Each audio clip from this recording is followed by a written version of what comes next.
There you go. And over to Okay, you. thanks, Katie. Hi, everyone. My name's Carolyn Rabb. I'm really excited to be here today and quite happy to have gotten the invite. And I hope we can make this as collaborative as possible because I'm sure, having seen just a couple of the pitch decks, you all are extremely experienced and have spent a lot of energy and time getting your products and ideas to where they are. So hopefully what I'm about to talk about is going to help and provoke maybe more conversation than me actually talking, because I think that would be the most beneficial thing. My background is in tech, specifically semiconductors. I studied electrical engineering. I went into semiconductor design, and then I moved into managing big projects, and then I moved into product management, and ultimately that's where the last 20 years of my career have been. And now I'm Chief Product Officer at Corsa Security. So I've got a lot of experience in tech, but what's always really interesting about tech is it's so broad, and so I'm also very keen to see how what I have to say can help or apply to you or provoke you into thinking about something different. I'll pass it over to Maureen, who's where I'm meant to be the expert. Maureen is the representing sort of the investor side. And so I say things and she'll have a sort of interesting take on it because she's coming from the investor perspective. So let me pass it to Maureen for you to introduce yourself. Hi, I'm Maureen O'Higgins. I'm an investor with Capital Angel Network and with Sheboot.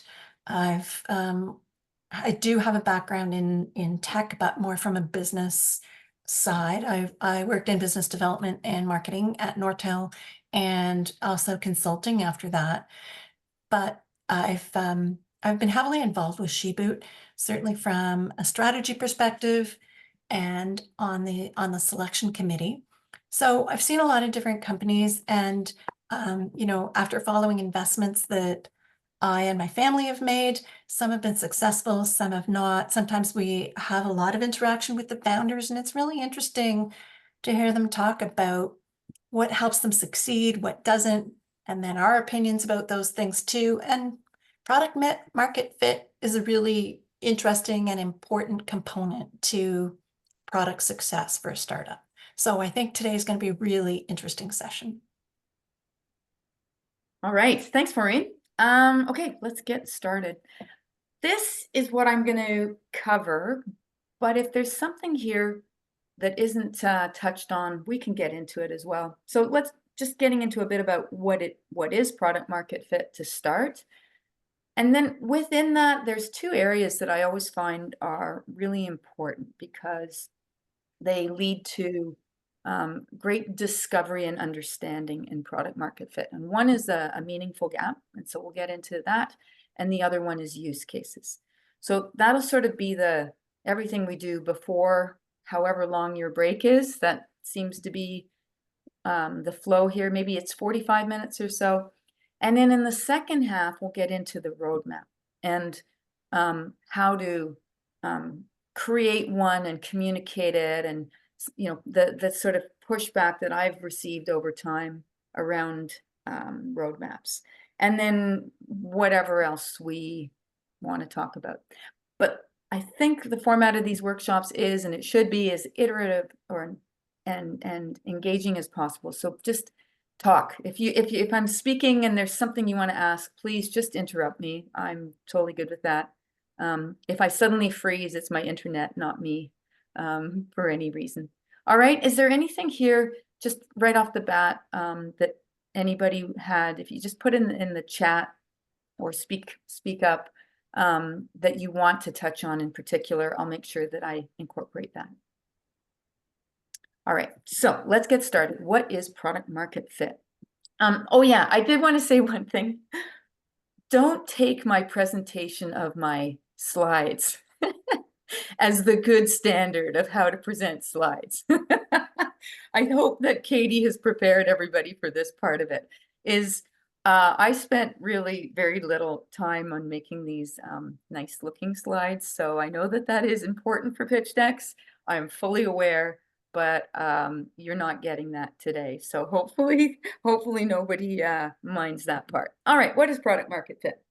So, you know, go Google it and you'll see all kinds of definitions. But for me, over time, the really easy, succinct answer is it's how, and there's very few words in the sentence, but how is really important. How your product does a better job. It's not just the job or a job, but it really a better job of meeting some target, because you're pointing your product somewhere, of meeting a target market's needs. And so it's pretty loaded. Maureen started us off saying that, you know, like product market fit is really a big deal and takes a lot of work to get to. Because of that, and because of this importance, understanding it really early on is very important. And why that is so important is there's a direct link between product market fit being properly identified and defined and described, because it does reduce your risk of product failure. When you look at product market fit, there's product and there's market, and we're trying to find that link that is going to be the winning link. This is the pop quiz. You can put it in the chat, but is it better to understand the product first or the market? Does anybody have sort of a, there's 50-50 here. We're not gamblers, but you know, anybody want to put in the chat or sort of take a stab at this one? Yeah, I think that was Oh, I can't hear. Rashmi, did you want to say something? Oh, sure. Sorry, I was just saying, I think it's better to understand the market first. Yes. And why would you say that? Because you need to make sure that the market wants your product before you work on spending time making the product. Yes. Because you need to make sure that there's a market out there to catch whatever great idea you think you might have. Because it's not a great idea if there isn't a market.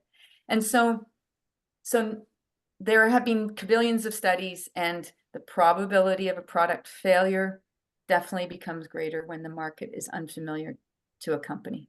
So you have to nail down the understanding of that market, so that then you can say, oh yeah, I've got this great product or technology that's going to serve it.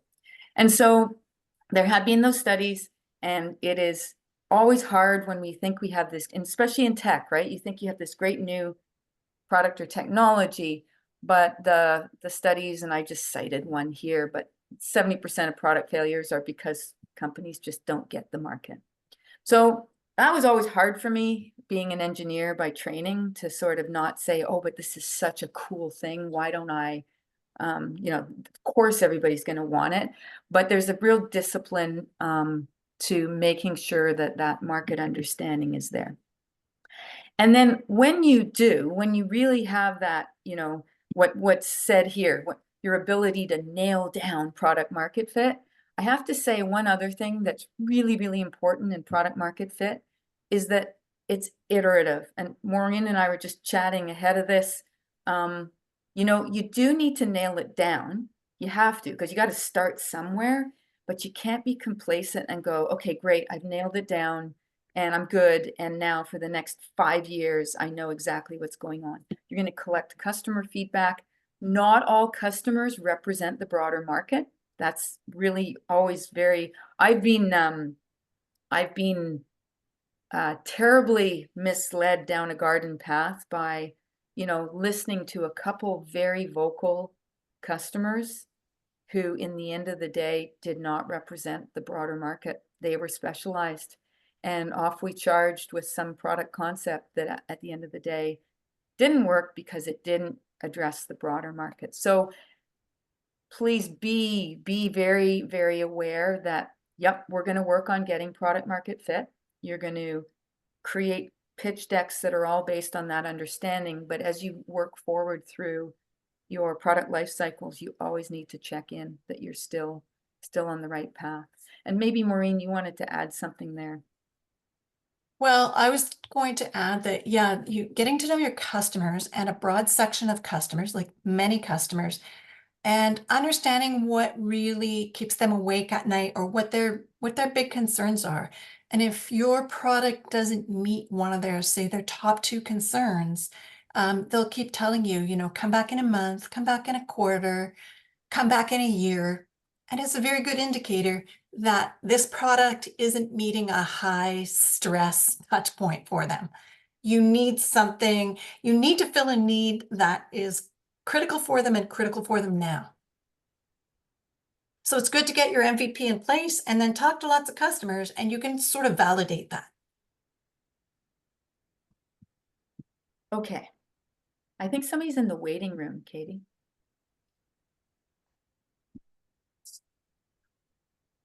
All right, so that's product market fit. How you get to product market fit. There's a method that I don't know if anybody here has come across, but I have used it over and over again and found that it's really great. It sort of stemmed out of Harvard Business School, and it's basically the 3 questions: is it real? Can we win? Is it worth doing? That's the RWW method: real, win, worth it. And it really helps sort of circle around all things product and market and makes you have to answer some questions. I've only listed sort of high level ones. There's a whole more rigorous method that you can actually follow, but you can also follow it at a really high level. And whenever I'm sort of thinking about markets and products, I make myself sort of work through this. And so I wanted to sort of extract it from the whole broad teachings on product market fit and use it to sort of gather up a couple things within product market fit that I wanted to focus on. But if you do use this method, the first question that you have to answer is it real? And that's you have to be very honest with these questions too. You can't sort of pretend that yes, there's a market. Is the market real? And that's all the exercise that you do go through about sizing the market and identifying verticals and identifying demographics and customer user groups. You know, it's that broad market study. And then there's a total available market, and there's your serviceable market, and then there's the share of market that you get. That's that whole, is the market real? Is the product real? Is you saying, do I have the ability to produce something in the right amount of time that will address that market, that will hit it at the right time? And so that is sort of laying all the cards out there about the market and the product. But then it gets more important, because then you get into the can we win? And the can we win is where I think we have the meat and potatoes of product market fit. And that is, in that market that you've been talking about, that you sort of scoped, is there a compelling issue? Because if there's not a compelling issue, and Maureen said, you know, if there's not a customer with a screaming need, some level of urgency, something compelling, then it's kind of hard. Then you're trying, I mean, you can be a market maker. There is such a thing. But for the most part, there's still always a compelling issue. Even if you're a market maker, there's something that was in there that was missing. And so this is what I call the meaningful gap. And I say, you'll sort of, we're going to spend the next 90 minutes together. I do pay attention to words. I try to. And so the meaningful gap, the meaningful part is really important, because there will be gaps in any market. But if it's not meaningful, then it's not really possibly worth going after as a new company, because gaps are what more established brands will go after. Meaningful gaps are what you are sort of unearthing with your expertise in your market and product. You're saying, yeah, there's all this stuff out there, but there's this gap, and I'm going to show you this gap, and it's meaningful. So I'm going to get into the meaningful gap. I'll keep going here, but we'll spend some time on it. And so that's about the market and the people in the market. And then you have, can our product address that meaningful gap and be competitive? Because could be that other people have identified this gap and this meaningful gap. So you have to have a product that can target it, but can target it and also be very successful. And in that sentence, or in that question, are the use cases. And I'm going to get into the use cases, right? It's how your product is applied to something. And then, can our company be competitive given all the rest of the competitors, given the regulatory environment, given the supplier environment, the sales channels, all the other things in the ecosystem of your product? And so that can we win question is super important. I've also done little bits of investment. I still apply the same sort of questioning in my head as I look at things, or when somebody comes to me internally with a new product concept, this is how I'll sort of screen for it. And then the final thing is it worth doing? Can you win enough market share? You know, maybe you have identified a meaningful gap, and I've certainly done that, and the gap was meaningful, but it was so specialized that actually it wasn't really worth it. I had an example once where we thought we had a great idea. Our customer base was research and education. That was the target market we were going after. And it turned out that it wasn't the research and education market truly that was interested in our product. It was actually professors doing research in that environment. And it was a horrible market because they have no money. They work in 5 to 10 year cycles. It was just wrong. It was just really bad. And it was one of those, you know, if you'd gone through these questions and been honest, we would have identified that sooner than it took us to identify it. So is it worth doing? Market share? Are there future growth opportunities? So this is now going to touch into your roadmaps. And will the product be profitable? You know, it doesn't have to be out of the gate, but you have to see your way to profitability. And that's both pricing, you know, top line, and that's your go-to-market costs. Because you might be saying, I'm going after a market that's going to be extremely expensive.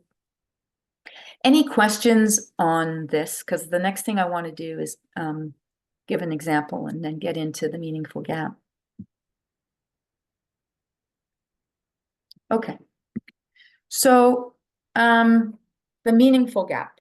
I always try to not, sometimes if you use a specific example, you get sidebarred. So there's a problem out there today, or at some estimated point in time, right? That's also the startup life, is the problem. You're identifying something that is about to be critical.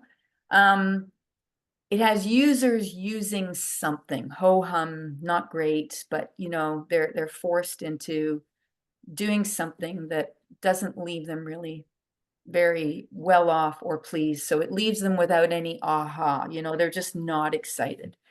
And that aha is what matters most to them. That is sort of that you've identified, you've been able to say, yeah, there's a problem, I see it. Yeah, people are getting by, but it's not good. What they really want is this. And that aha, this, when it matters most, that is your meaningful gap. And so it's something that's missing. And that missing doesn't have to be necessarily the whole product. It could be a feature of your product, depending where you are in your life cycle or your roadmap thinking. It could be a product benefit. So, you know, a feature is a thing that the product does. A benefit is, you know, the results of using your product. So sometimes product can be extremely simple, but the benefit is the thing that's so compelling. It could be a pricing attribute, and that's something in SaaS, software as a service, where pricing has become such an important part of the whole product definition and finding a product that's compelling. So people can really be put off by pricing models and pricing structures. So a pricing, I call it a pricing attribute. Please notice that I'm not saying pricing, because pricing is something that's associated with every single product or service under the sun. So it doesn't really count as a value statement. If you come out of the block saying, I'm going to be the best priced thing, it's not a winning attribute, because that's extremely easy to compete against. But a pricing attribute like a SaaS licensing model can be a very compelling winning attribute. And usability, it's just clunky, or it takes, I have to download an app, I have to register here, I have to do this, I have to do that, buy a little box. If you think back 5 years ago to how we got internet service at home, you used to be shipped a modem, and it was such a pain, and they've evolved the simplicity there. So meaningful gap, something missing that solves that problem. So it starts with, oh, there's a problem out there. It solves the problem, and no one is addressing it adequately. And people call they can call the meaningful gap a deep market insight. That's good too.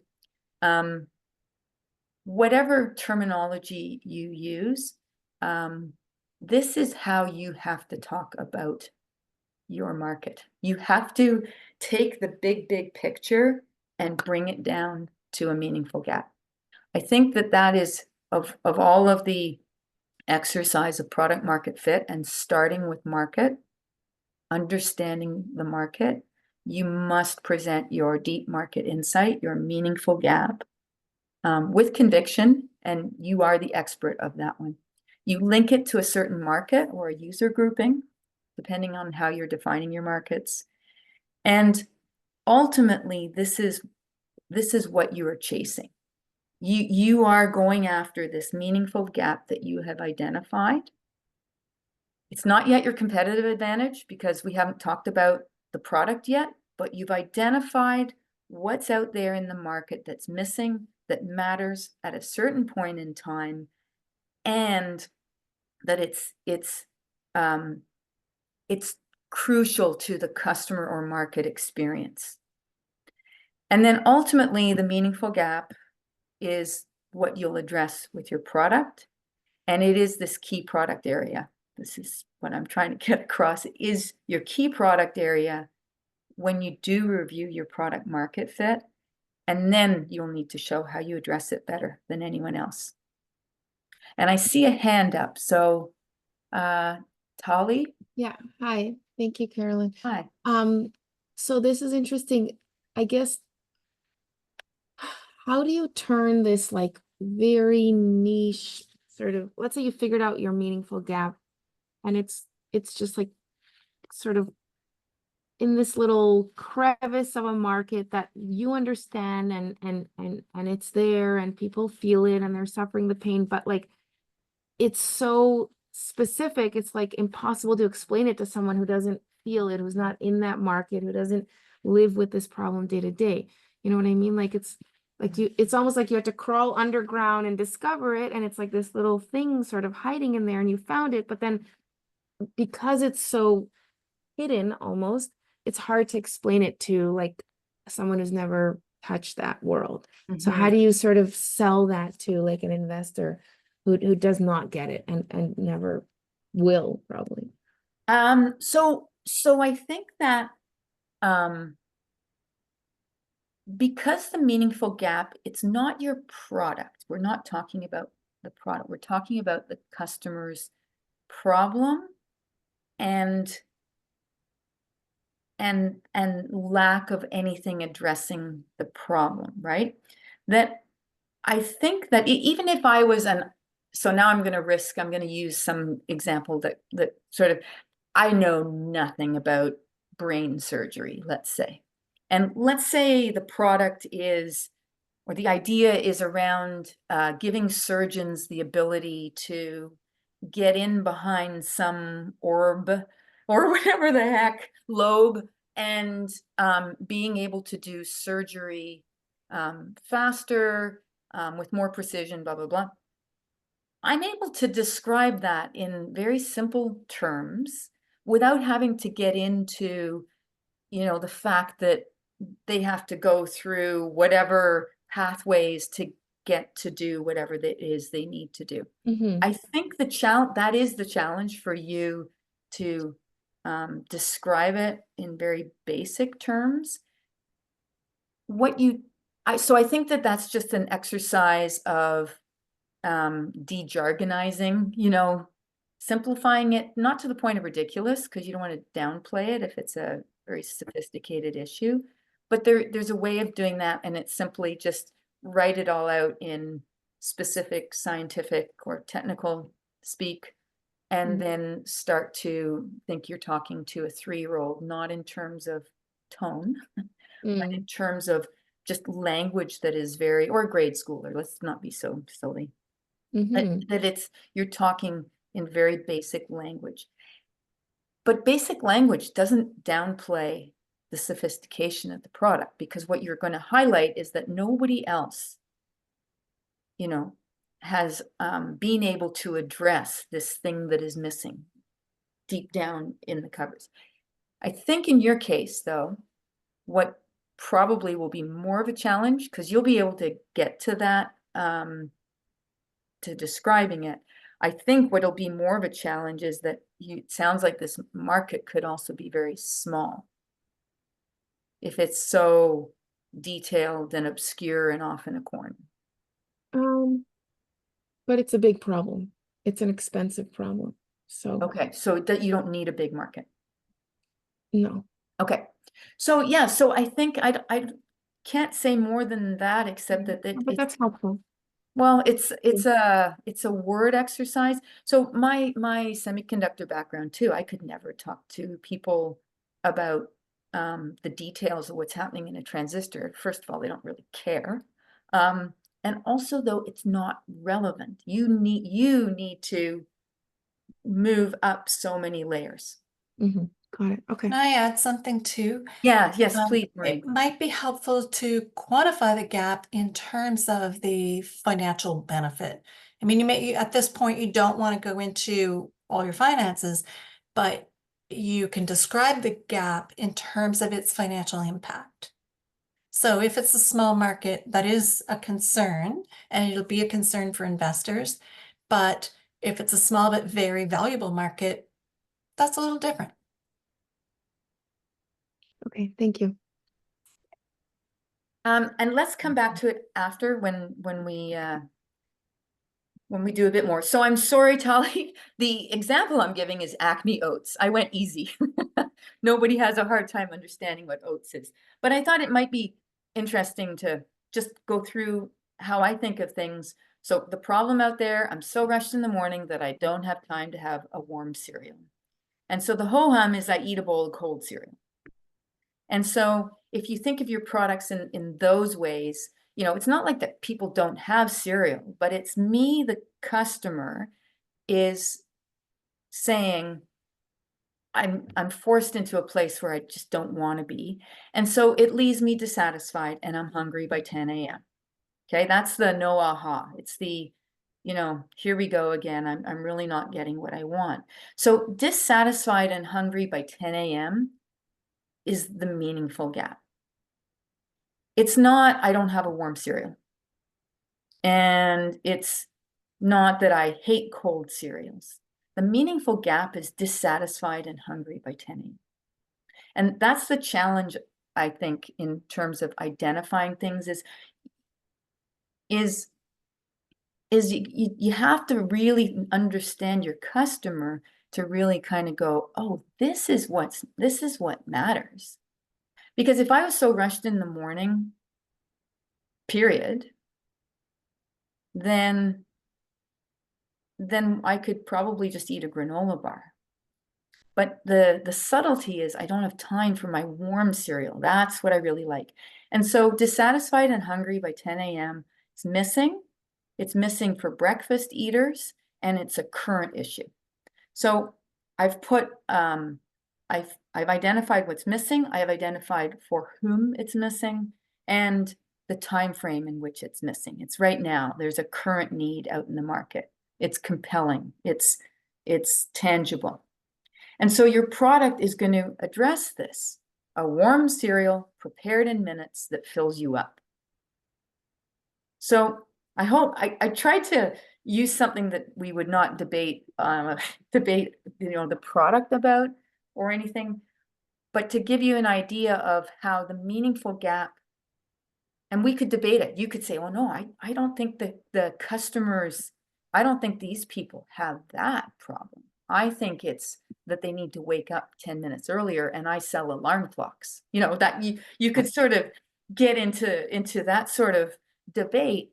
But when you're working on with your market expertise and your product expertise, this meaningful gap or this deep market insight that leads to your winning product is what you want to highlight to investors and what you want to defend and show that you really know it, and that everybody else is off rushing around making alarm clocks to wake people up earlier, but you have found the secret to the dissatisfied and hungry by 10 a.m. crowd.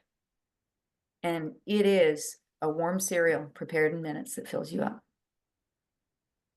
And so that's let's call it a thesis, you know, that's your statement. Then you have to prove it. And there you have to prove not only that you really understand that market and that the meaningful gap is the deep market insight that is missing and people haven't quite clued into it, but you have, and you're going to win all this market share because of it. And you'll have to address how you do it better than anyone else, that being your competitive advantage. So any further questions on this?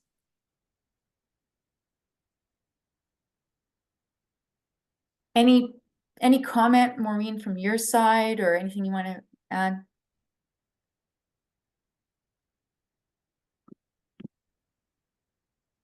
Maybe you're on mute, or maybe my internet died. No, I was on mute. Okay. I think that's a good example of the gap.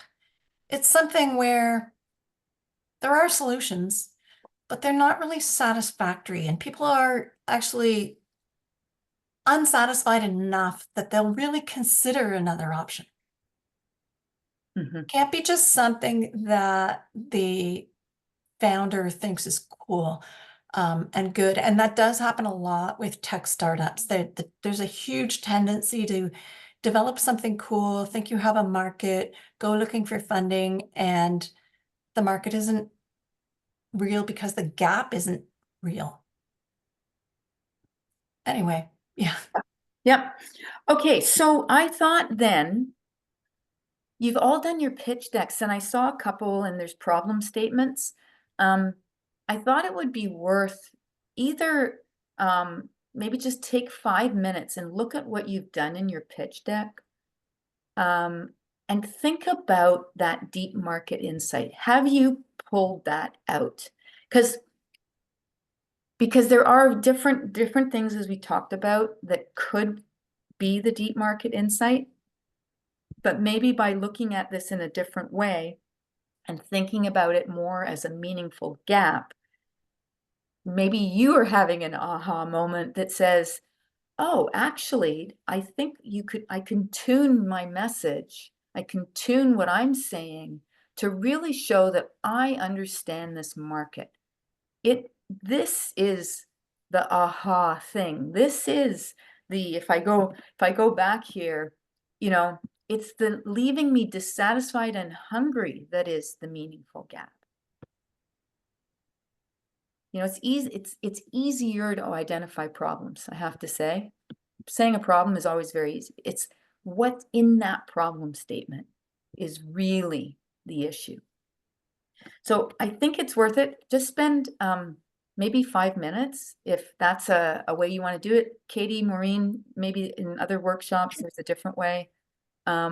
maybe this is homework. I'm not too sure. I'm looking for No, guidance, this is Kate. great. Let's take 5 minutes. And I think even if anyone's brave enough or wants to share also what they're looking at, what they're going over, and maybe even what they've noticed in those 5 minutes, that would be great.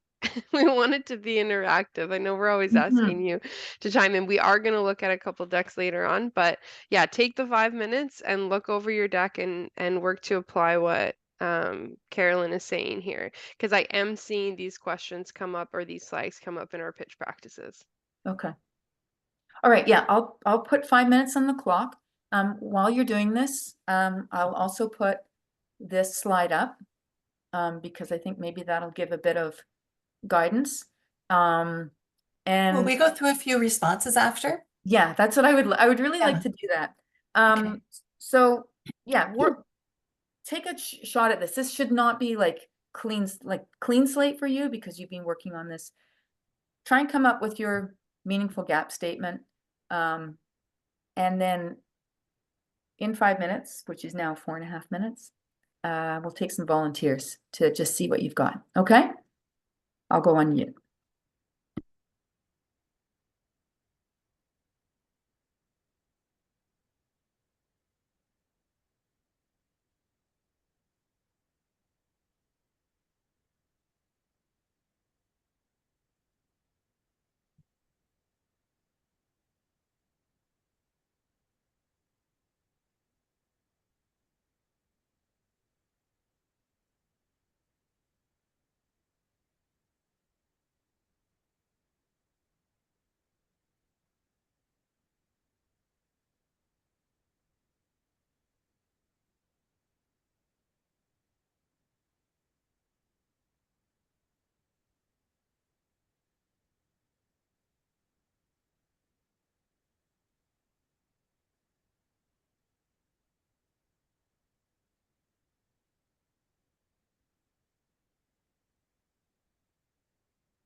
All right, well, let's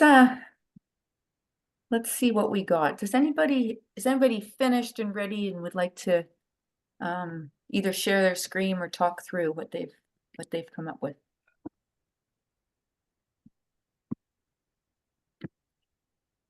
And can you hear me? Yes, we can hear you. Okay. Or does everybody need more time? That could be it too. Who needs more time and who's ready to share? I'm gonna start calling people out. I can maybe talk through it. Okay, yeah. And kind of just explain what I was thinking, because I mostly did thinking rather than implementing on a slide. Okay. But so I think so just as a brief background, what we're working on is developing compostable menstrual products that are better for the body and the planet. We've actually developed a proprietary process to extract fibers that are from agricultural residuals and can actually be applied to a variety of products, but we're starting with menstrual products. And so I think the market that we're targeting is specifically right now the menstrual product market. And the gap that we are focused on is this gap that I guess to define it is right now there's this problem of these menstrual products that are not good for our body or the planet. In sort of the most general way of explaining it, because right now, these products that we're using for 4 to 8 hours sit in the landfills for over 500 years. And then on top of that, there were lots of studies and lawsuits that have come out in the past couple of years, and more recently from UC Berkeley in the past month, that shows that they also contain harmful carcinogens such as lead, arsenic, PFAS, dioxins. And so to me, this is sort of the meaningful gap. And I was trying to find this video on TikTok that I thought was hilarious, because once this research study came out, people were like, I don't know what product to use. Like, I have these products, I'm lying in bed free bleeding right now. Like, what can I use? And so to me, like, that is the meaningful gap that we are addressing by providing them products where they don't need to like free bleed in bed. They can use these products and be functional in their life and feel comfortable that it's not harming their body, but it's also at the same time, it's not harming the planet and the future generations too. Okay.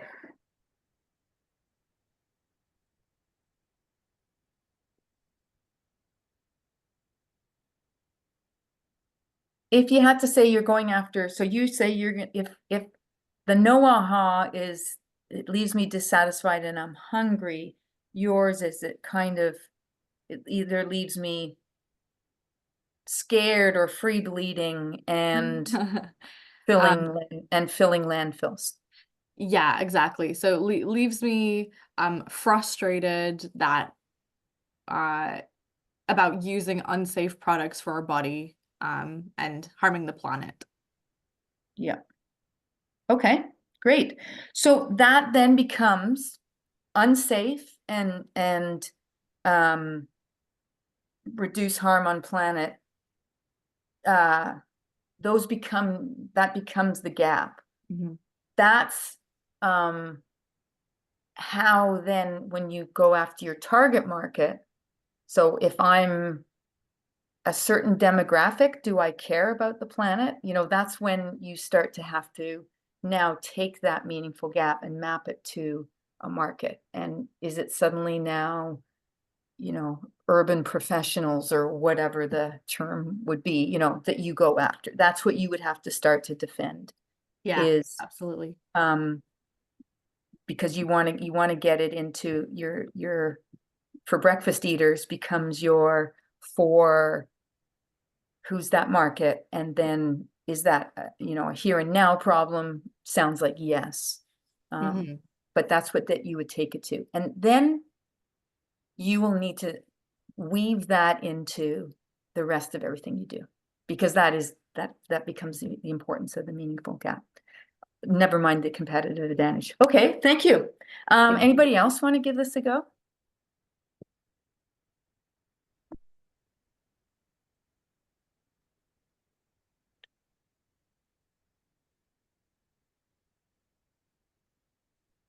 Oh, did my internet go? Because Alina's either got a still shot or.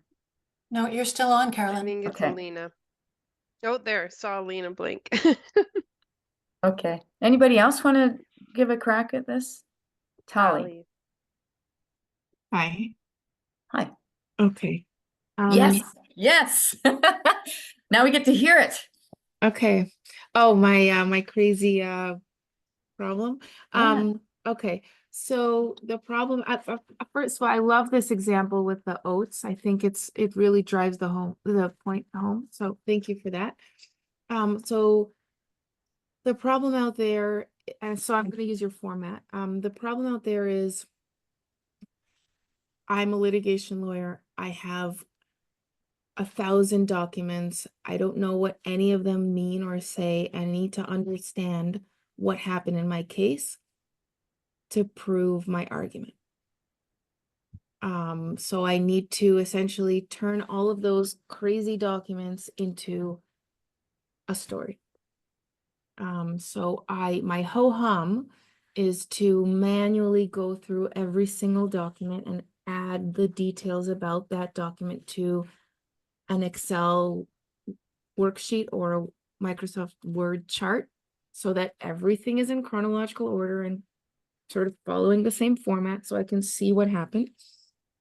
There's no aha because I can't, I'm spending, dozens of hours on this work, and I can only bill for a fraction of this time because my clients will not pay for the administrative effort that goes into understanding what is inside of all of these documents. So that leaves me angry that I could be billing a lot more and not able to do it. It leaves me, for some of me, for some of people like me, it leaves me like scared and up all night because I know that I might have missed something or I didn't do a proper chronology because the client wouldn't pay me for it. And then I'm afraid that I might get a malpractice lawsuit against me for missing critical facts in my chronology. So either I'm out a lot of money or I'm very frightened of the consequences of not having done that manual work. So yeah, the meaningful gap is essentially burnt out from too much work, not getting paid for the time I'm putting in, or afraid of having missed something. Okay. So our product essentially creates that chronology from those documents for the lawyer, so they don't need to put in all that effort to understand their story. Okay. So it's like, Okay. Yeah, I think your improper chronology, that hit with me. That just sounds like it leads to so many bad outcomes. The improper chronology and the unbillable time is just sort of not only a waste of time, but it just consumes. This is so time intensive, this whole this problem that you're identifying. So yeah, so that to me, I think what you just described, this meaningful gap, the improper chronology, definitely. So automating something, automation or simplification is missing, right? That's for your chronology. It's for any lawyer, isn't it? Doesn't matter what field no, of a practice. litigation lawyer, typically litigation Okay. lawyer with a document heavy practice. So someone with, 5 or 6 documents, they won't need this because they could just build that chronology quickly themselves. Okay. But it's like if you have more than, really more than like 100 documents, then it becomes very Okay. compelling. Okay. And it's a current issue. So your product addresses this with, whatever you would make your statement. Yeah, I think that's good. And I think, this how we just went back and forth, sometimes that you do it yourself, or if you have a team, this is the importance of the meaningful gap too, is be honest with yourselves. Is an improper chronology? I just said that because I think I heard you say that. Go back and forth, test it internally, test it with other people out in the market. I'll comment too. I think, Talia, this might not be as small a market as you think, and there are ways to address your market size. So if you are, Find out from people, you know, how are you doing? Sit there at 10 a.m. and check on people. Anyway, so I think that's really good. I like that. Oh, There's kind Carolyn. of, yeah. Carolyn, just to pause for 1 sec because you went blank for a little bit there. Oh. Maureen was just chiming in and and I sharing jumped her in. perspective as well, which was great. But Maureen, if you just wanted to continue to build on what you were saying. Yeah, I was just going to say, Talia, I don't think your market is necessarily that small, and it is an important gap.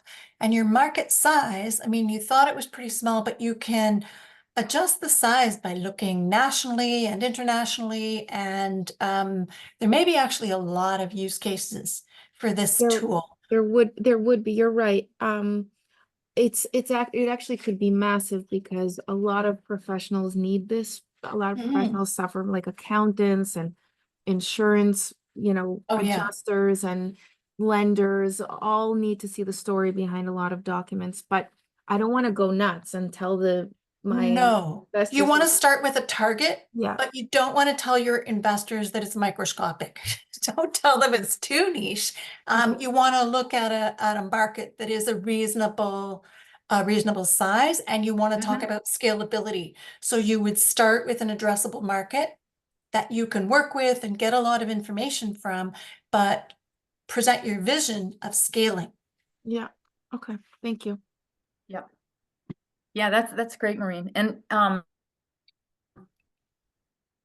I think, yeah, what I would said too is you also want to test it. So you want to test it with the focus market that you think about, but then do exactly that. Think about more broadly how the market has a future. You know, that's the part of the, is it worth it? You know, Yeah. that is there a market now, and what's the future evolution?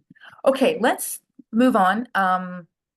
And I'll leave it here with Meaningful Gap. I think those are great examples. I think that deep market insight and working on it is really important for you to do. And then when you get in front of investors, they are going to look at you and go, okay, thank you for such a good job in describing your market insights, your deep market insights, the meaningful gap. But how do you know that that's really something that exists? And so I thought I just sort of listed out here ways that you can talk about the meaningful or support your argument that this meaningful gap does in fact exist. So there's a list here. I'll just go through it quickly, put in the chat if you have anyone, maybe you have other ones to add. But one is market analysis. So you could look out there and you could say, well, there's other examples in the broader market of this issue, and they were addressed this way. I'm in a different market, but the meaningful gap in this market is very similar to that market, and therefore, it'll roll out like this.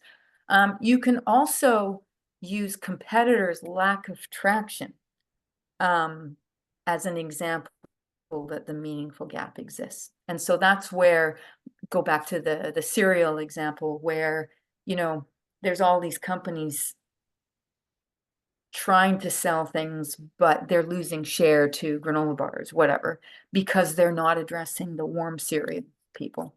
So that's one way. That's market analysis. Anecdotal does work, especially when you're in your early days, especially if you're, at seed or whatever. You will want to build an ecosystem of experts. You probably already have it because you are an expert in your domain. And you can gather testimonials across that ecosystem. And when I say ecosystem, what I'm thinking about is, you have your product. There could be customers, there could be customers of those customers, there could be suppliers, there could be regulatory people, there could be complementers in the market. Those are all going to be people that can support what you say. either by their actions, by things they've published, by a direct testimonial. And the other one is rigorous sales and product line management interaction within the market. And the rigorous part is you can do things like always ask your sales side, and even if it's just you, because you're at seed, or your PLM, you have 5 or 10 questions that you always want to explore when you're talking with anybody in the broader market. That is your informal survey, but by asking the same questions and not like, excuse me, I have 10 questions, it's a more subtle way, but covering off these 5 or 10 questions that you have, you start to collect your own database of opinion of coming out of the market. And it is a very valid way to support what you think is the meaningful gap. It in isolation is not perfect. I gave the example earlier where, if you listen to just 1 or 2 people, you can get led down the garden path. But if you have any kind of outside engagement, always thinking, yeah, I need to cover off somehow, explore these 5 or 10 questions, you will collect up enough feedback that you will start to spot maybe issues with your definition of the meaningful gap, or you'll start to spot, oh yeah, everybody says the same thing. Industry initiatives is another one. Depending on your product and your business, there are standards bodies. So sometimes you're regulated by, in my case, it was always the IEEE, which was the governing body for electrical engineering standards. So for instance, Ethernet, we're all communicating over VoIP and Ethernet, that's a standard. There's industry associations. They can be started by, can you still hear me? Yes. Okay. They can be started by large companies in the industry, and people will start to join these associations.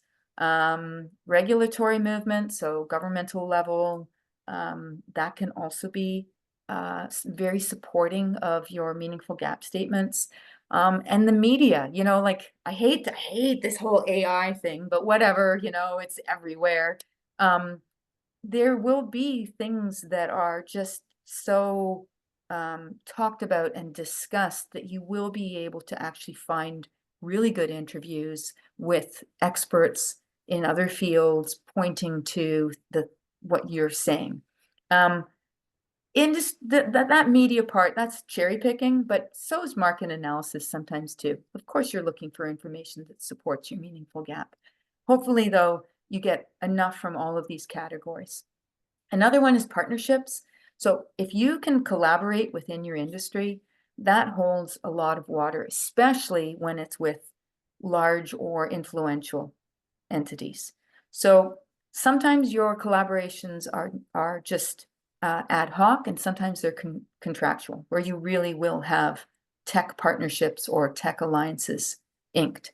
And those are also very good in supporting your meaningful gap, because it shows that there are other people that think the same ways as you.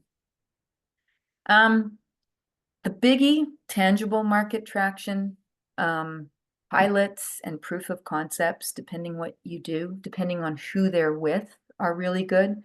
And if they're paid for, that's fabulous, because that's really starting to support what you're saying about the market and your product. If you're lucky, early access customer agreements, fantastic. Product placement, fantastic. Letters of intent, pretty good. Maureen, I don't know if you want to add on that side of things.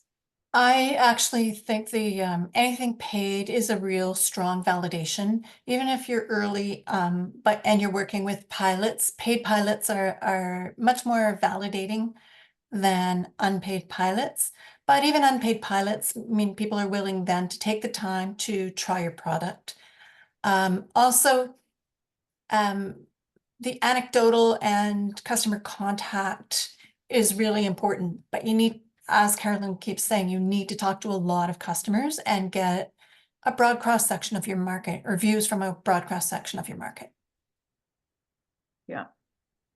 And then last on the tangible market is the industry consortium showcases. So sometimes in the early days of tech, people from various parts of the ecosystem will come together to show sort of the bigger picture, or the extended product application. And that can be also very powerful if you're involved in something like that. In one of my startups, you know, very early days, we got to do a couple industry consortium showcases with Google, and we thought we were kinks. You know, this was rocking. It was very good. It did help us secure investment. Unfortunately, nothing came of it, you know, that happens too, but it was extremely powerful that we could say yes. And, you know, at this big security conference, we were involved in this, I forget even what the name of the project was, but we were involved in it. They take money and they take energy, but you know, again, it's, you know, where things are worth it or not. And then finally, use cases. And I didn't put it at the end because it's least important. I put it at the end as my segue, because I would like to talk a bit more about use cases. And those are things where, you know, it's the clear applicability of your product within the market. So I'm going to leave this slide unless somebody has put something in the chat. If there's anything to say there. Okay, I'll leave this slide and we'll talk about use cases.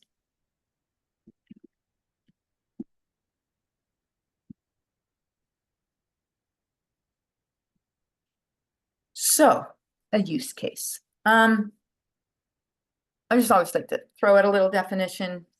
A use to which something, such as your product or service, can be put. And back in the day, we used to call it an application, but now, of course, apps are something different. But it is applicability of your product to something. And they are really important for product-based businesses, which I think everybody is here. I don't think there's service. Because they break down a broader market statement into addressable pieces. And because they're a market first view of your product market fit. They don't start with cool thing, my cool thing. They start with, there are users out here and they are in this sort of vertical or this subsection. They're the worm cereal eaters. And it helps refine the view of your of what you're after, but it also shows, when you start to break them down into smaller pieces, the amount, or the growth potential, the amount that your product or product applications can grow. So it's also in a use case that you're going to showcase your competitive advantage, because you are going to say, you know, here's where it's used. This is what problem is addressed. This is the meaningful gap. This is how I am going to make it better for people. And that's where you want to be standing out as different from your competitors. Use case is different from the meaningful gap. The use case is the use of your product in such a way that it addresses the meaningful gap. Sometimes people merge these two. I don't think we will today, but just to be clear, use cases, the using of the product, meaningful gap is that aha, you know, the thing that's really missing, that burning issue, the deep market insight. So I think I said this already, how we talk about them. To talk about use cases where the product's used. So, you know, you can start with a broader market, but then, you know, you quickly want to get down into an industry and a user group. The whole purpose of a use case is to show something very tangible, not too obscure. What problem is addressed, what meaningful gap exists, and then the key benefits that leaves those users with a better outcome. And so I have an example here, and I thought we could also spend another few minutes just thinking about your top use cases. And use cases, there is kind of a template to think about them. And, you know, I think this is the kind of template. If you've already been doing this and you have something different, I'm all ears too to hear it, and also maybe everybody else could benefit. So think about that. But here's how I describe a use case. This is pulled right from my work and linking it to the meaningful gap. So, you know, for government and internet service providers with many sites, and Holly, I think you had the same sort of qualifier, you know, for litigation practices who have hundreds of documents. The use case is large network traffic inspection. So this video call is, you know, a small amount of data flipping around over the internet, but all the traffic, this whole call is being filtered and inspected for badness. But the use case that I'm talking about is for large network traffic inspection. So if you think of government research agencies, or let's take Rogers or Bell, you know, in their hubs, there's a ton of data. All those millions of video calls go through hubs. That's large network traffic inspection. It takes too long to deploy all the different flavors of inspection. That's something that they just can never do. And it's that length of deployment time, and it just doesn't scale without slowing the network down. I would be a testament to that today with my internet, just on my private network here. And so our solution, so we're defining a use case. This is the use case. This is the gap. Our solution is this push button deployment with dynamic scaling that auto adjusts to maintain performance.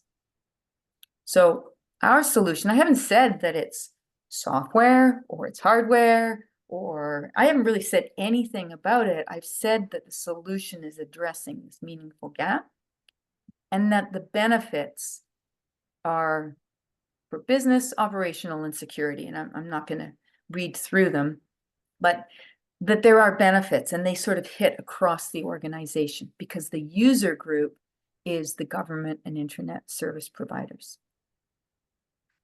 So use cases are a very, very powerful way to support your meaningful gap and to validate your understanding of product market fit, because meaningful gap is part of the can we win?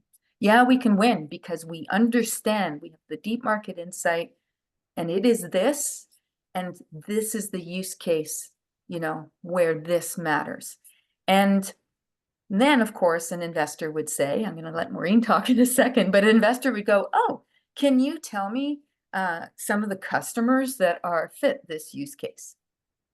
And your answer may be, oh, yes, they are. And you have a short list of 10 or 20 targets, or you actually have some signed up. That's the best validation, even if they're not making you profitable yet, even if they've only signed an LOI. That's huge in terms of validating. And Maureen, what else would you say?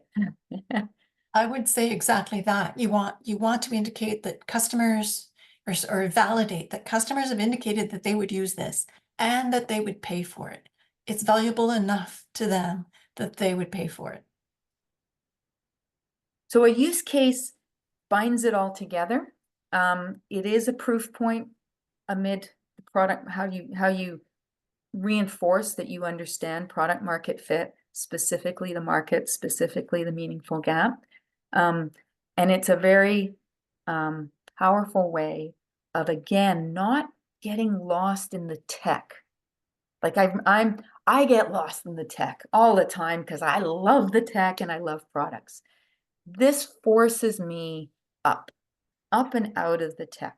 And there's room, there's always somebody on the investor side who is the technical expert, who then will go, okay, so tell me what you have, you know, I want to know how it works and the details of all that. That's a separate one. But defending product market fit is not about the details of the tech. It's understanding the market first and then having a product that addresses that market.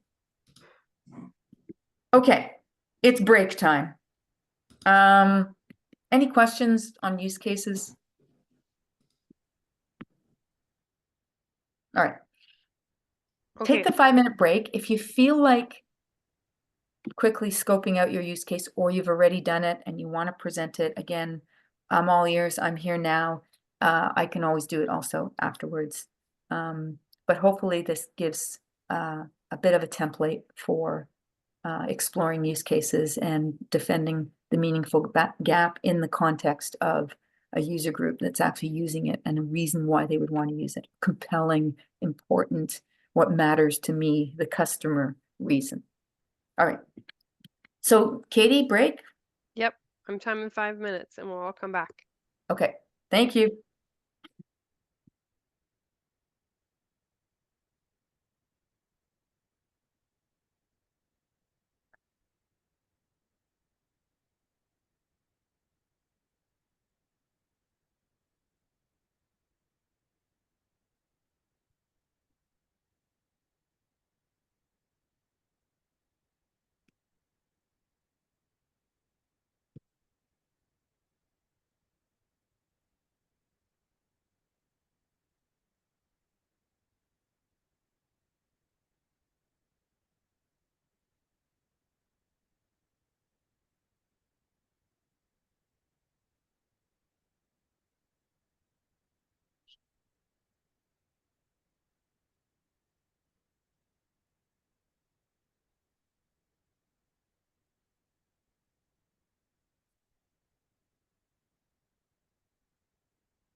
Okay, folks, we're ready. Okay. Get started again. 5 minutes. Okay. Everybody there? Okay. Here All we right. see. So let's move to a different topic, which is the roadmap. So I just have a few slides here, and then we'll end this section with 2 example roadmaps. So thank you very much for the 2 contributed. And let me just say that, first of all, roadmaps are always interesting. They're hard. They're very hard. They can be company or product roadmaps. And sometimes, depending on where you're at with your company, the context you're in, you will want to do one or the other or both. It's hard to do all of it mashed into one, like onto one slide. I guess also roadmaps typically are always slides, which is kind of interesting too. But that's something right out of the gates, is just in your mind have kind of settled down on, are you trying to show the roadmap where the company is evolving, or are you trying to show where the product is evolving? Because it is a summary and it is rolling up everything you know, and giving that guidance, that one piece, that single snapshot of company or product direction. So be clear in your mind what you're trying to accomplish with your roadmap, the one you're working on. Is it for your company's evolution, or is it for your product evolution? And unfortunately, unlike with the use case where it is kind of templated, there's definitely just a way of talking through them, and you can follow a standard, which makes it quite, from a formatting point of view and in getting the information out, it makes it easier. On the roadmap side, there's no one single format that is best, and that's just the reality. So that's good news. You don't have to worry that you're not, doing it right. On the other hand, it's hard because now you have to kind of come up with what you think is best. And can be quite a graphical display. So that's the other challenge. So I wanted to focus on product roadmap because I'm a product person.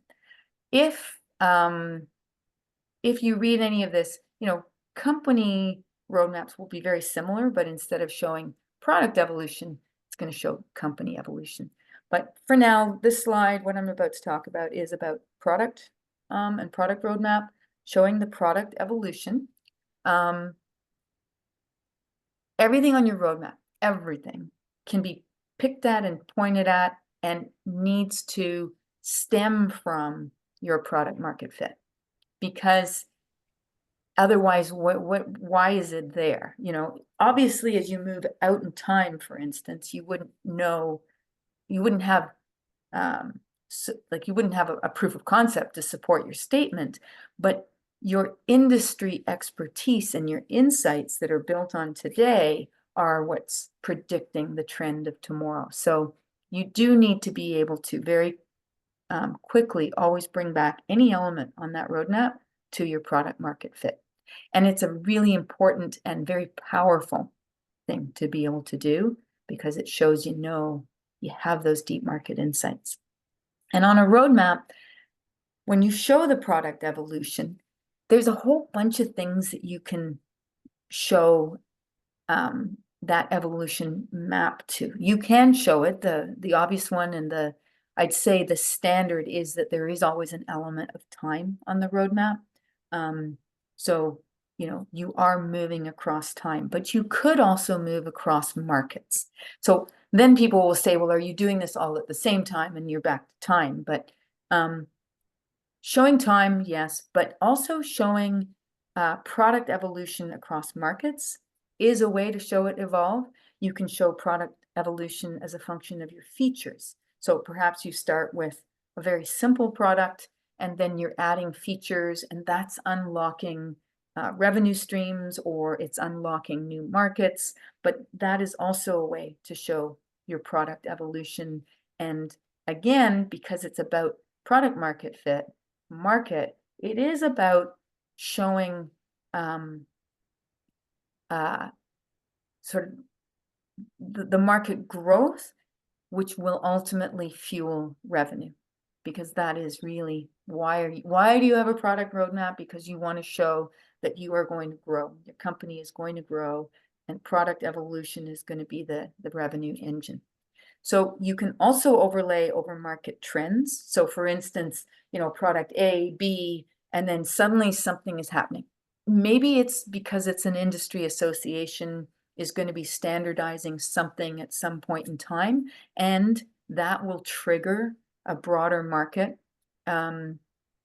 uptake of your product, things like that. But you can overlay market trends onto your product roadmap, and you can also add in the consideration of costs for product development or channel investment, anything, you've got profit and loss, anything that is built around the product's ability to both generate revenue, but also to have investment, can fit on a product roadmap. And then finally, kind of just like with product market fit, roadmaps are constantly changing, and it is something important to, you don't do a roadmap just to have it, to sort of show it to somebody and then stuff it in a drawer. You do always want to have it in your mind, because it is helping with strategic direction. And so, why do you want a roadmap? You want guidance to investors on where you're heading, shows growth. It's also guidance across your organization for planning. So depending on where you're at, you will need to build up your organization to be able to actually see that roadmap through. So that can help. And when do you use your roadmap? Well, I have always had to show a roadmap with all investor discussions, but not always right up front. The roadmap has been sort of as the curiosity level got more, as the meetings evolved, it sometimes was at a later stage. And that always depended. And Maureen, maybe you want to add there about, when you most want to see a roadmap and how it's relevant. Well, I think you want to see it well, it depends on how your pitch looks, but it's not the first thing in your pitch. It's when you're getting fairly far through, but it helps validate your plan. So you can see where the product is now, probably not in its final stage, and it gives you some information on how you're going to develop your product to meet the market that you're presenting as your target market. Yep. And that's, I've found, has always been the tricky bit, because like my last question there, sometimes I've been asked just show me your roadmap without any of the preamble about product market fit and, the deep market understanding that led to the ability to say, yeah, first we do this, this, and this. And I think that that's also the challenging part, is to show it at the right time, and not to show it just as a one-of standalone thing, because it doesn't tell enough of the story, give enough of the background. And so totally agree, it's not something you just lead with. It's something that you want to build towards, and then it can act as a summary. So that leads to communication. These are my things that I've sort of kind of found over time. Keep it straightforward, start at the beginning. So, roadmaps invariably have quite a bit of information on them. And it really helps to just help when you're pitching, is anchor people to just tell them about the colors and the layout, not the actual specifics of each product or what's evolving. So I'm showing product derivatives as we expand the product line over time, or the green line shows market growth. Each box represents this. Try and be very clear with just what's on the slide, and then you can work your way into saying, all right, here's, now let me talk to you about each specific product and how it's evolving. So that's one thing. Really do lay the groundwork, or things get it gets mucky and murky. The other one is, I think it is very important. As much as I dissed AI earlier, you do want to hitch yourself to a trend. But I do put the words sensibly hitch yourself to a trend, because I think you don't want to be too trendy without really supporting it. You don't want to just throw around some kind of market trend because, everybody's talking about it. And you see that a lot right now with AI. People are just, everything is AI because, that seems to be the buzzword. And when you hit yourself to a trend, I do believe that market intercept points are one of the most important things on a roadmap, because in support of your product market fit and your deep understanding, you want to show where things are going to change and how you are readying product to intercept those points. Sometimes people put product in bold highlight and then ... as their evolution. And obviously things will change. We've said that many times, but showing and sort of highlighting market intercept points, I think, is also very important, because it's tying yourself to the markets, and it's usually a trigger for product expansion or growth. And so market intercept points are good, and trends are good to highlight on a product roadmap. And then growth trigger points. So, to coin Leonard Cohen's phrase, first we take Manhattan, then we take Berlin. Start with Manhattan. Tally, I think you had mentioned, you're going to start with your target market, but there's no reason why you cannot expand into other markets. So you want to first be very clear about what you're going to do and accomplish and win and be competitive. And then from there, you will spawn either products or spawn into other markets. And those other markets might need different features, but your core product is the same.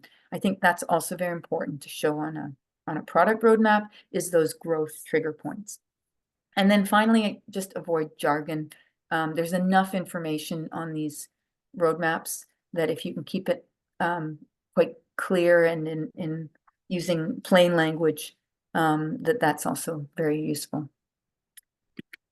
And then preparing for pushback. So, oh, Maureen, did you want to say anything else about communicating? Well, just that it's really important, and that it helps confirm that you are really knowledgeable about your market. And it means that the investor doesn't have to take a blind leap to assume that you're going to be able to grow your market, grow your sales, get to sales, and then grow your sales. There's some validation of the numbers you're putting out there. Yeah, very important. And that's exactly the make sure, when you talk anything product market fit, anything on your product roadmap, that you can support it with your meaningful gap, with that deep market understanding. Okay, so prepare for pushback. This is so, I don't know. I've presented a lot of product roadmaps, and that's why I say I don't think there's one format, and I don't think there's one winning product roadmap that I've seen. I think there's just more the person behind it knowing what's, going on, and having the confidence and supporting information for the product market fit. But really, I've heard, not inspiring enough and too conservative. And then you go back and you try and, do more, and then you're told it's too ambitious and too costly or unbelievable. You know, how can you be sure? But honestly, I do think having, you know, having your product market fit and having the proof points is huge. And then confusion around what you're showing. The really tough one is when you're in the middle of your pitch and somebody new comes into the room and you're in the middle of a roadmap. And then they start asking questions and it just derails everything and it just gets messy. What I do there is if somebody new enters the conversation, or if somebody is asking so many questions that have been covered, that it's not a bad idea to sort of, you know, fall on your own sword and just say, you know what, maybe let me just review product market fit, because that is the essence of everything in the product roadmap and the company roadmap is that product market fit. So sometimes that's good. And offering to start again to the newbie in the room usually has the rest of the room going, no, no, no, no, we'll catch that person up. And then it's not so much that your roadmap is confusing, it's that somebody's entered it, the conversation midway. And then parting thoughts on this one is, I think you can be prepared for all of these objections. That, you know, your roadmap is supported by your product market fit, but you do want to always talk to having product checkpoints and regular market reviews that are giving you that feedback so you can adjust the roadmap, because the roadmap is always changing. And so being very forthright with that is important. And even when you talk about a roadmap, saying, you know, in 2 months we are at this conference, or in 6 months our proof of concept will have wound up, there will be feedback, and you can add those into your roadmap too, if that helps support your cause. Okay, any questions on roadmap? All right, so the idea here is to look at 2 roadmaps. Thank you. Now, are both Sandra and Idana on the call? I think I saw Idana earlier. Is Sandra? There you are. Hi. And is Sandra also on the call, or? Yep, we're both here. Oh, there you are. Okay. Sorry, we're here. So I couldn't find unmute. Yeah, no problem. So thank you so much. The next slide is your roadmap. So we get to see a real example. And then we'll have Stephanie's roadmap here. And I thought what we could do is I can give some feedback. Maureen can give some feedback. The idea is, though, to see somebody's real live roadmap and be able to sort of, having now had your head filled with all of what we've talked about product market fit and what kinds of roadmaps there are, we could take a look at these 2 examples. And so remember, there's no right or wrong and there's no template. I think it's clarity and it's supporting the product market fit that you really want to think about. When I look at this roadmap, I really like how it's a very clear timeline, and I really like the customer growth and the company growth in here. The company growth is giving me the feeling of maturity and maturity in the market. The customer growth is giving me a feel for market acquisition or footprint acquisition. What I miss in here, because if I think of, is this a company roadmap or a product roadmap? This is, for me, very clearly a company roadmap. What I'm missing, the one thing I'm missing in here for customer growth or company growth, it doesn't matter where it goes, is a sense of revenue, is a sense of what's happening in terms of revenue increasing as I get more customers on. Is it a recurring revenue? Is it a, you know, sort of is it one-time sales? And maybe an element of market capture. So I don't care about the product right now because this is a company roadmap. Maureen, do you want to give some of your takeaways from this? Yeah, I support what you just said, Carolyn, about what's triggering the like what are the sales going to look like and what's triggering the increase in sales. So sometimes you just see a large increase of sales. So tier 1 sales to 10 customers, but what's different? How are you going to add those 10 customers? What segment are they? What's new about those new customers? And where are you going to get these increased sales? It just can't be, it can't just be sales are going to start increasing. It's got to be, I'm going after this segment and then this segment.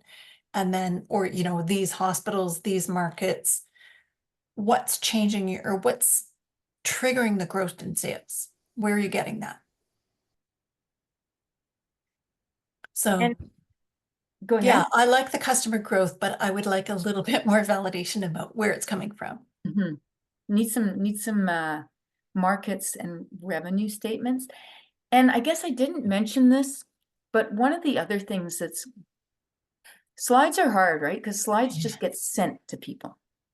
And they so, get very busy. You can only really put so much information on Yeah. a single slide before you lose your audience. yeah. And You so have to be strategic about what you put on there. exactly. And so the thing that you might talk to some numbers, but they're not on the slide, because I think I did see in your notes there was some comments about revenue. I think it has to be on the roadmap so that if it's sitting around a table and an investor group is discussing what do they think, that they have the numbers there, because they're not going to get your words there necessarily. But I have to say, I loved the clarity of this, of just, it's Yeah. it's nicely laid out. So do you want to add anything, Sandra? And now I have to get your Yeah, Idana. Anna. Sure. Hi, Yeah, Dana, sorry. thank you for the feedback. We actually got feedback on this slide last week. Also to consider a graph that would actually that could show then the revenue and the customer count at the same time. Yeah. And also eliminate all of the words about customer growth, because really it's, we are talking about, customer acquisition here. And for us, our product is what we consider right now like quite far along. So we are very focused on getting customers and doing that through hiring like a sales lead. So that is what's going to drive our ability to close sales, is that we'll actually have someone dedicated to sales, unlike what we're currently doing. So yeah, the idea was to go more graph format, be able to show customer count, but customer revenue, and then some points about the company that's going to support that if we bring in investor funding, which then touches on the next slide. Yeah. Right. So What would that about, help? yeah, oh yeah, no, that's good. And what about any other thoughts based on what we've been talking about today? Because I Yes. think, yeah, go ahead. Yeah, I think a lot of what you talked about today in how to define the product market fit and those statements, which we prepared during the break. We think that's going to help us actually a lot with how we start our presentation, because that's somewhere that we've been, I would say, struggling, and we we feel like that is that's going to be critical to setting us up so that everyone understands, exactly who are we targeting, but who's the customer for us. It's an individual solution, but the customer is actually an organization. So that's been a bit of a struggle. But yeah, I think, what you created, what you helped us define, we put up our hands to try it out, but that ran out of time, which is fine. But yeah, I think we'll review it as a part of advisory hours. Okay. That's great. And this is the hard thing about roadmaps. So you got feedback last week, which I think both Maureen and I would go, yeah, of course. Like, I like the simplicity, but yeah, these are all this is all numbers, so why not graph them? But then, ooh, graphs are so boring. You know, how do you then take that graph and make it appealing? I would say go another bit of, because I can see that it can ultimately work, is don't forget these are actually events in your company growth. You could put these on your graph as part of your, trigger points, and you could also add market trends and intercept points as well that start to make that graph interesting, where the revenue growth is sort of in the background and the product market fit can be sort of bubbles or things sticking out to emphasize those important market trends. Okay. Sounds great. All right. So we have a second example, and this is from Stephanie.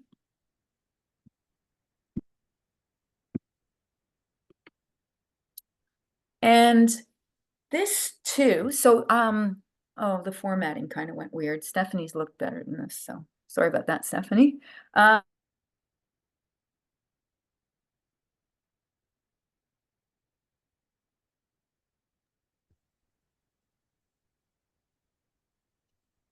Can anyone else hear Carolyn? No. Okay. No. We'll give her a minute. She'll be back. Kind of run rate Oh, I was getting from an investor dollar.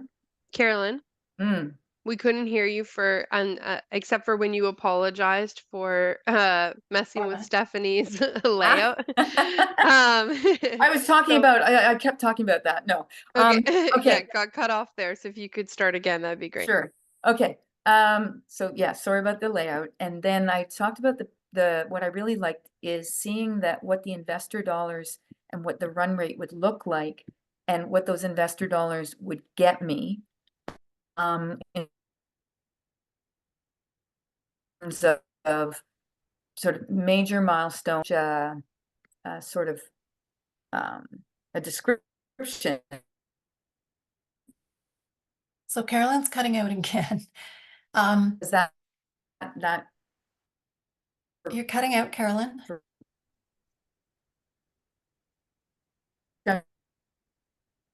purposes, and for look map, you can emphasize more product, as we talked. But for a company roadmap here, where you're saying, this is how I'm going to evolve my business and acquire.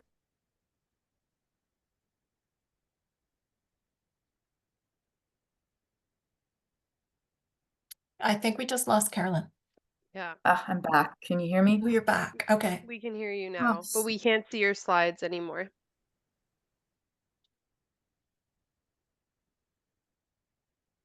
I can talk for a few minutes, but I don't have the slides. So I do have the slide deck as well. Or Stephanie, if you want to bring up your slide deck so it looks prettier too, yeah, that'd be great. it's Yeah. a really This is nice clearly me going roadmap. over time and needing Oh. to Oh. I'm just gonna mute Carolyn for a sec, and then if we So what Carolyn was saying is that this roadmap really illustrates what's happening with each amount of capital. So with your first 750K, we really love to see what you're going to do with that. So onboard 10 customers, etc. And it gets you to 2026 when you're going to have to raise again. And that impacts your initial investors. So they do want to see that. It is a nice company roadmap.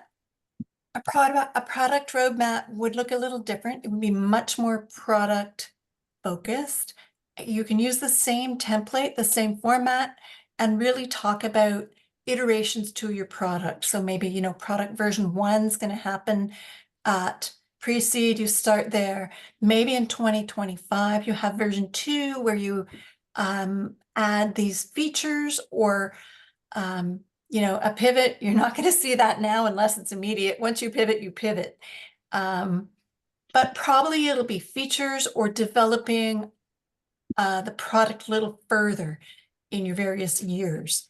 And you might show market triggers or market events that happen with the different stages of your product development. Are you back, Carolyn? I am back. Thank you, Maureen. Yes, and for a company roadmap, I don't know if it came across. I would again add revenue here, revenue estimations tied to the evolution, because you're doing a good job of showing that you're going to onboard people. And you do mention, you know, one expectation, but then the So keep introducing revenue forecasts for each of these phases. And then you'll have, so you onboard an additional 10 customers. Are you actually doubling revenue, or are they bigger customers where you might be tripling revenue? That type of information is valuable to your investors.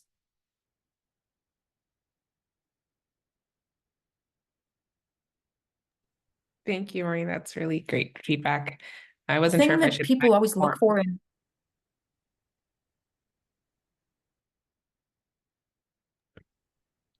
Well, Carolyn's coming back. Yeah, thank you. I wasn't sure if I should add that here to make it more busy, because there's another slide where I do show our financial growth. So I wasn't sure if that was redundant, but if it makes this easier to understand all in one place, then I can I definitely think do it's that. just nice to see it with some of these milestones. So as your milestones occur, what's happening to revenue? And yes, we've seen it before, but it's difficult sometimes to carry it from, you know, in your mind from previous slides, especially if you're in a session where you're seeing multiple pitches. Or if you're offline, like sometimes your pitch deck will be used again and you might not be right there. Awesome. Okay. Thank you. Yeah.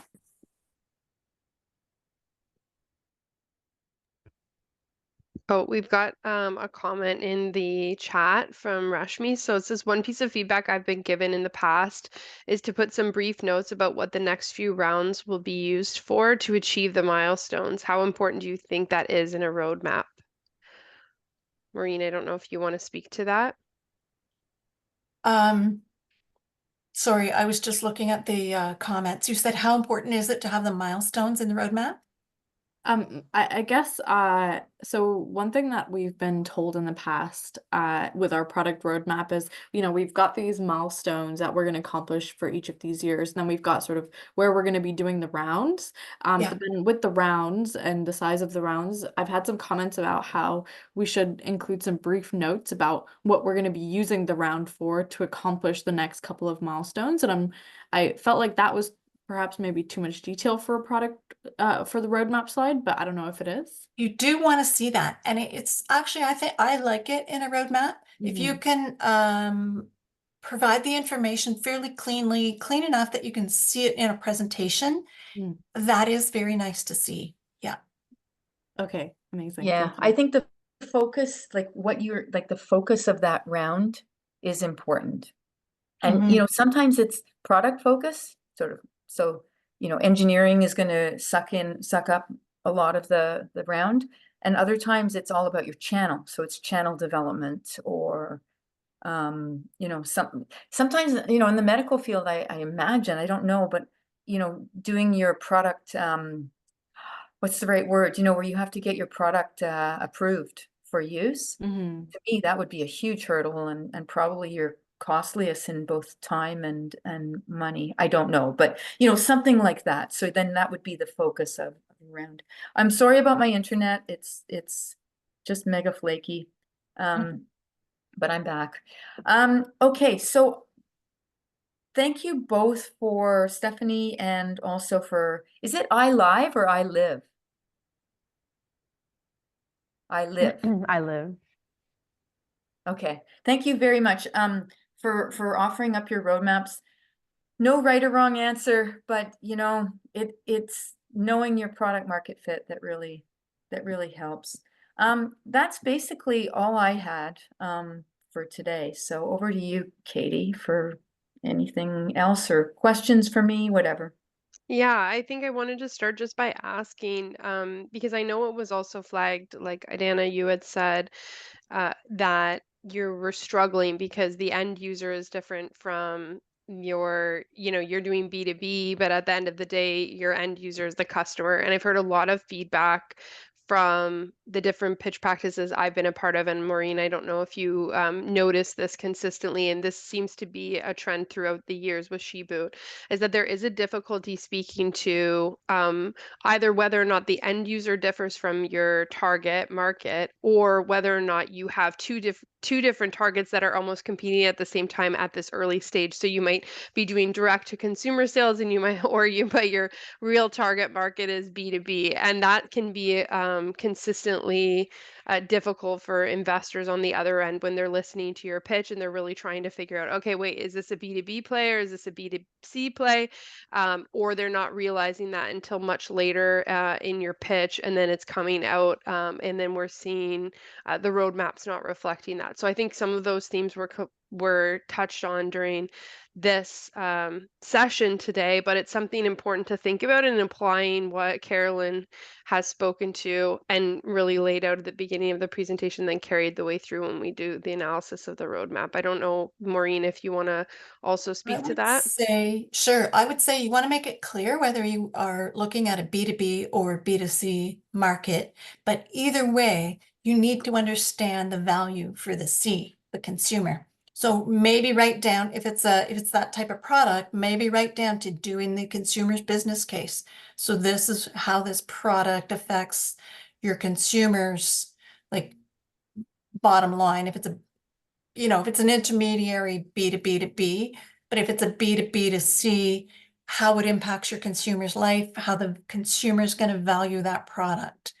But you then also need to look at what's the business case for the business that you're selling to. How does it work for them? What's the value for them? What's the bottom line for them? What are the benefits to them? And you need to look at both, because if the business's customer doesn't get the value you're hoping out of your product, it's not going to sell. So you need to present both. But if it's B2B, you've got to emphasize the decision that the business consumer is making and the impact on his company. Yeah, I would just add one little twist to all of that is think about in all of the B2B to C, one of the twos, the links, is your channel. Yeah. So for instance, Rashmi, since we had you on earlier, you're not going to be selling, well, let me imagine that it's a standard feminine hygiene sale that most likely you're selling to a pharmacy or something, and then they are retailing your product. I imagine, but maybe I'm wrong, but I'm just saying that. Then the pharmacy is actually they are your customer, but they're acting as your channel to the market. So it's exactly what Maureen said, where you're going to have to know pricing and positioning for that ultimate user of your product, but your customer is likely going to be your channel, like your channel being the pharmacies. I mean, maybe you're going direct to, but maybe, yeah. Anyway, that's the interesting part about some of the B2B to C, is some of it is behaving more like a channel than actually a customer, and it's as much about understanding the dynamics of the channel as it is the end customer's desire for the product. If you're doing B2B and B2C, yes, you can learn a lot in your B2C to understand that customer to help you with your sale on the B2B. Yes, exactly. Okay, great. And with that, does anyone else have any other questions for Carolyn or Maureen before I've got some wrap up notes to cover with all of you. But before that, is there any other questions? No? We're feeling good? Okay. Great. Okay, well, thank you so much, Carolyn. I'll make your slides available right away, as well as the recording. And we just really appreciate your time, and yours as well, Maureen. Thank you both for being here. Okay, You're good very luck, welcome. Good luck, everybody. Thank you. Go get them. Bye-bye. Yeah. Awesome. Okay. We've got a lot. We're getting down to the wire here, folks. Are people excited, anxious, feeling good? We're all going to meet each other and see each other in person soon, which is really exciting. So I can't wait for that. At this point, I'm going to ask who has registered for SAS North already? Put up your hand. Yeah. Yeah. We've got some, I think so. I don't know. I'll check and make sure. I will be sending a message to those who have yet to register. I think we've got most registered and signed up, but as well as the RBCX event, and then also making sure to book your hotel and book your travel. If some folks have had specific questions for me, if you do about travel and stay, feel free to reach out to me right away. I'm available either through even text and phone calls, but also through email. So I wanted to cover that off. I want to reiterate who here has already completed. I know Lynn, for example, our first test case. Thank you so much for that. But who here has submitted their DLM account to be one of the to apply to the SheBoot DLM? Okay, we've got Jane, Lynn. I know did that. I know Dolma did. Okay. Is my mic working? Perfect. Yes. It's in and out. I was gonna say, I know my DLM's done and ready. I don't know if it's been like submitted over to your stuff though. Okay, it's really simple. I'll resend the email to folks. So for those who have DLM, just so that you have it readily available, you click a link. Even Lynn provided the step-by-steps of what she followed to submit it, which was awesome because I could copy and paste. So thank you. But it's like literally a link I'll send to you, and then you just have to click, and submit. Reminder not to attend Thursday if you're already really familiar with the platform. For those of you who are, it'll be a really quick session, very practical, and we'll go over the DLM account. I also wanted to flag that we're making one change. So instead of having pitch practice on the 25th, you'll see that on your calendars you have pitch practice scheduled on the 25th. That was our final pitch practice. We're eliminating that pitch practice. So your final pitch practice will be this week, or whether or not, or if I've accommodated conflicts, then within the next week, you'll have your final pitch practice. But we are instead going to introduce a session on just managing difficult questions or responding to investors' questions when you pitch. We'll just have 2 open sessions that you can so please just respond yes or no whether or not you're attending. But we got a lot of feedback from founders. I think this year was the first time we had 6 pitch practices, and I think it's at this point having an additional pitch practice where you're receiving feedback on the 25th is just too late. Like, I don't think you need more feedback. You all have been doing such an exceptional job, and since you're pitching on the 28th, I think it's better just to prep and be ready to pitch on the 28th to the investor group. So instead, we're going to be doing, managing difficult questions, an extension of that session where you'll be able to work with an individual to be able to either bring the difficult questions that you've been posed or, during your pitch practice sessions, or that you may think will come up, or will have pre-canned questions so that you can really get used to responding succinctly, clearly, and addressing any investor questions that might come through on investor pitch day or at the grand finale or any of your other angel meetings or VC sessions or whatever it might be. So I'll send those invitations out, and that will be optional for you to attend. But many of you had said you wanted longer to be able to do that, and that you had wish you had more time during pitch practices to address questions and to practice addressing questions. So that's why we're introducing this instead of a pitch practice. If anyone is like furious that we're doing that and was really disappointed because they're thinking I needed another pitch practice, I would happily arrange for one for you. So you can email me too if you're just thinking, no, I need to have another pitch practice. I'll absolutely accommodate that. This is just, I think, reflecting on the program and its intensity and also the timeline with date changes and stuff. I think this just makes more sense for folks. Good. Okay. And then lastly, There are going to be sessions that are coming up in your calendar now that you will see are optional. So it is different. It's going to be outside of the actual boot camp. But these are all sessions that are either catered to address things that are coming up in the program. So for example, we're having 2 masterclass sessions that are all very practical, where we're having someone come in and you can deliver and practice your 3-minute pitch, and you'll receive live feedback as a collective group. And that's just to prep you for for the grand finale, because moving from your 12-minute pitch to a 3-minute pitch can be really overwhelming for folks. So it's a chance to really be able to go back to the 3-minute, apply how you've evolved your pitch and your deck over the last 6 weeks, but then limit that to the 3 minutes. But it is going to be optional. And then we're also introducing like fireside chats with VCs. So we have VCs from across Canada who will be joining us just for lunchtime fireside chats. You'll know who's going to be leading or who's going to be participating in the fireside chats, and those again are optional to attend. But just know that you're going to get emails from me inviting you to more things, and don't feel overwhelmed thinking, wow, they didn't tell me that all of this was part of boot camp and I don't have capacity for this.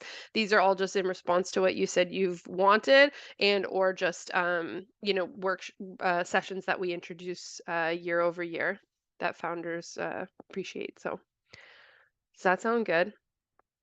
Okay. Sorry, can I just ask a Yeah. quick question, Katie? Yes. Sorry, so because it's in our calendars for the 25th right now that we have the Yep. pitch practice, and you're saying you're going to replace that with this difficult conversation session. Okay, so the 24th is staying open. I just wanted to make sure, because the 24th doesn't have like one of these sessions. No, the 24th doesn't. No, Okay, we okay, only have perfect. our last workshop for IP is that 22nd. Second. Yeah, Okay. so the 24th Thank you. is no session at all. We try to give that space between investor pitch day and then ahead of grand finale as well. Okay. That was a good question though.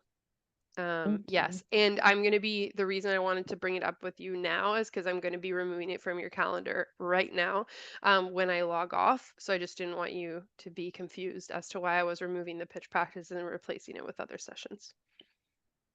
Okay, sound good? Okay, great. I'm here and available, so let me know if you need any support or anything is confusing.